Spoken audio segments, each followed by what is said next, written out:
Sport has been a central focus of this television station right back to the earliest days on film. In tonight's special Friday flashback, we're wrapping up this station's 60th anniversary with a look back at the evolution of our sport coverage.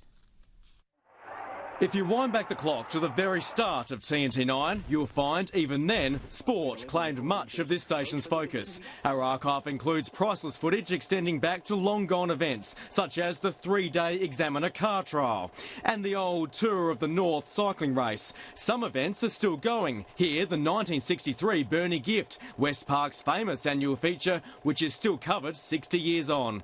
The local sport presence was extensive: golf, tennis and motorsport. But television also allowed Tasmanians to see beyond their backyard, like the 1963 Melbourne Cup, the first time TNT-9 broadcast the race that stops the nation, and the FA Cup final that same year between Manchester United and Leicester City, likely the first international sporting event to air on this station. And there it is, Manchester United 3, Leicester City 1. In the black and white days, football made up a central part of our coverage. Darryl, the state grand final, how's Latrobe going to line up for this game? I think they should line up all right, David.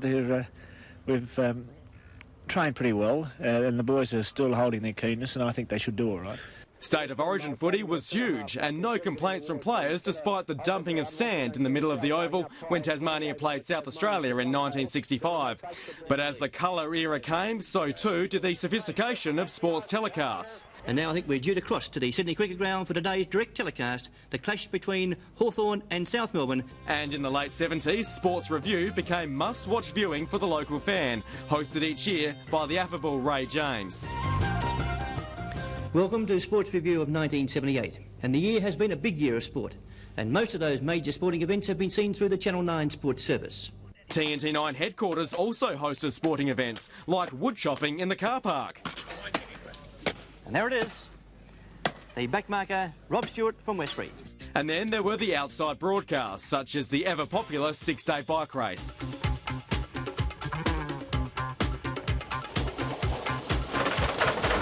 And of course, coverage of the Three Peaks race. Good evening again, everyone. I'm Stephen Titmus. Well, drama today with the defending Three Peaks champion Wildcard dismasted overnight. Plus, one-on-one interviews with the stars. Lance, from the West Indies point of view, are you pleased with the results of the tour so far, or are there some disappointments attached to it?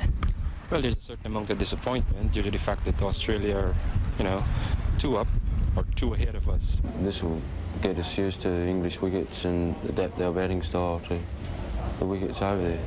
Speaking of the crowd, John, do you feel that it will lift you in your performance, competing for an Australian championship before your home crowd? Oh, obviously, it's the pinnacle of the year.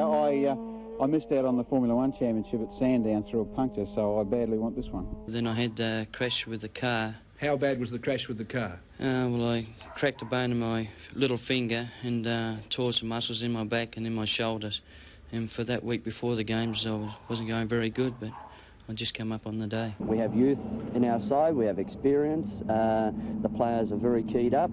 I think there's too many people around that would say that I'm a sort of a cocky, smart sort of person. Coverage where we've always tried to hit the bullseye. Tom Johnson, 7 Tasmania News.